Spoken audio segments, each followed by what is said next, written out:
Un matin, vous êtes réveillé avec une paupière un peu rouge, un peu gonflée, que vous avez consciencieusement frottée en croyant que vous aviez encore du sable plein les yeux.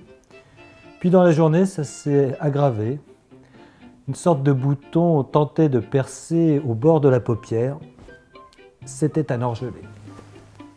Les orgelets correspondent à une affection des glandes pilosébacées qui se situent à la base de chaque cils.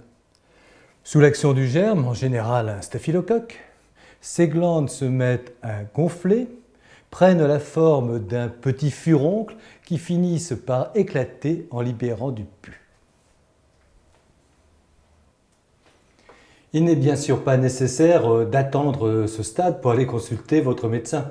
Et une simple pommade antibiotique évitera l'aggravation avec contamination de l'œil et surtout raccourcira une évolution à la fois pénible et inesthétique. Une autre cause de paupières gonflées avec laquelle souvent on confond l'orgelet est représentée par le chalazion. Il s'agit là d'une obstruction d'une glande sébacée dont les sécrétions vont s'accumuler et former une petite boule à l'intérieur de la paupière, mais qui, à la différence de l'orgelet, se situe au milieu et non pas sur le bord.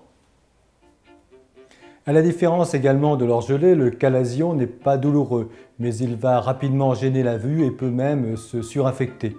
Là encore, une consultation rapide auprès de votre médecin et un traitement adapté vous éviteront de très nombreux désagréments.